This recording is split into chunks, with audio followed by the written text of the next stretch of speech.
Jay, how would you assess last year's pass rush? Would you categorize it as missed opportunities, and what has been done to finish those opportunities this year? Yeah, so I think we did miss some opportunities.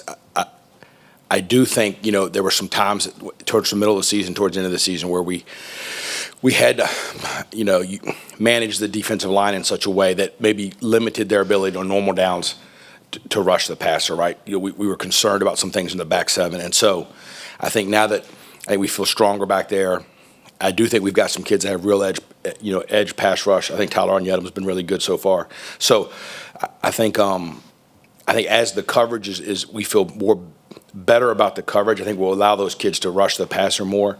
And I think, those three kids were great players. They understood what we had to ask them to do some. And so, yeah, I think there were some missed opportunities. I think there were some schematic adjustments we had to make that I don't think we'll have to do anymore. We'll go front row on the left side to Tony and then Mark. Coach, obviously you and your unit go against him the most every day. So Marcel Reed, what have you seen from him? What are some challenges he presents to a defense, and how does his development look? Yeah, I think the team believes in Marcel. I think our kids have a lot of faith in him. I think the thing that I've seen as a coach and talking to my guys back there is I think the decision making is really I don't want to say improved. Colin knows that way better than I do, but I think it's faster decisions. And look, he's hard to defend. He runs like a running back and throws like a really good quarterback. So I think he's improved a lot as a leader. I think he's improved a lot as a leader of our team, and I think we're all pretty excited about him. We'll stay on that front row to Mark and then Alex. Jay, you were talking about some of the schematic adjustments you had to make. One of the most obvious things to the untrained eye is that the defensive ends are a lot lighter this year. Are you guys looking more for speed to kind of cut off the edge, or is that just kind of how the way it worked out as opposed to last year? I think some of it is the way it worked out. I think some of it is look, no one said Shamar Stewart, we didn't think he could play on the edge, right? So I think part of it was, kind of how it played out. And then also I think as this league evolves and as college football evolves, you start to say, what do we need more of out of this position? And I do think the ability to play in space and play on the edge, what we're asking those guys to do now is a little bit different. And I think it's been good for us. We'll go second row on the left side to Alex and then Olin. Had a couple of questions. Just first, with Marcus Radcliffe, we talked with him last week about just the changes he made to his body. Just how do you think that might impact the way he's able to play this season? Yeah, I think the job Tommy and that group and his group has done with our kids has been really special. I think Marcus is a great example. He came in here from a lesser program, a group of 5 program, and kind of had a good first year. But then now you look at him physically and it's wow, he's big, man. And I think he controls his body better. I think he's faster. I think everything that you want a kid to improve upon, he's improved upon. And I think it's going to allow him to do more in our defense. I think we've got some pretty cool things with him we can do that are going to help us a lot. Yeah. And then as just the coach who works with the linebackers, have you seen that group come alongside guys like Torian and Scooby? Yeah, I think Torian's doing a really nice job. I think Torian's really improved athletically too. I think Brad Minter's done a great job with those guys, man. One of our strength coaches, him with the DNs and linebackers, he's done a great job. Scooby, I've had Scooby for a long time now, right? He came over to the house, my wife and my daughter, man, look at this guy. He's busy, he's bigger, but the kid at linebacker who I think has really impressed all of us so far is Jordan Lockhart. He's just doing a tremendous job. He's worked his tail off. And, I think he's got a really, really bright future, man. He's going to be a really good player. So, Damien's doing a nice job. Noah McHale's really coming along as a freshman. I think we feel pretty good about that group. We'll go second row on the right side to Olin and then Tyler. Jay, I still want to talk about linebackers a little bit. So, obviously you have, like you mentioned, a lot of experience, background with Scooby, and, Torian's been a 2-year starter already. But as you see those guys progress and as you look at what their performance last year and everything, are there any specific areas that you say, yeah, guys, you're really good, but I need you to be better here, and this is how you do it? Yeah, I think if Torian and Scooby were standing right here, I don't think they would ever say we've ever said man, we're good enough at anything. So, I think that's kind of how that group's built. It's kind of how I'm built. I think we're trying to get better at everything. I do think coverage-wise, there are some things that we're asking them to do and that they've improved upon a lot. And then I think the second thing is like point of attack tackling. I think it got better during the season last year, but I think, in this league, if we get the ball delivered to one of those two, the ball's got to get knocked down. And I think, that's kind of been our point of focus is if the ball gets to us, if we're the unblocked defender, if we're the extra defender, and the ball gets to us with those two kids, we've got to get it knocked. It's got to be 100%. And I think that's been the kind of message for those kids this spring and summer. We'll go fourth row on the left side to Tyler and then Travis. Jay, what's the biggest difference overall on the defense you've seen now here at the beginning of fall camp as opposed to last year, especially with the way, Mike Elko had kind of said, there needed to be changes? I think our young men have done a great job of like acknowledging that we didn't do some things really well, and coaches too. Okay, and so it was like, okay, look, we need to fix some things, and I do think another year.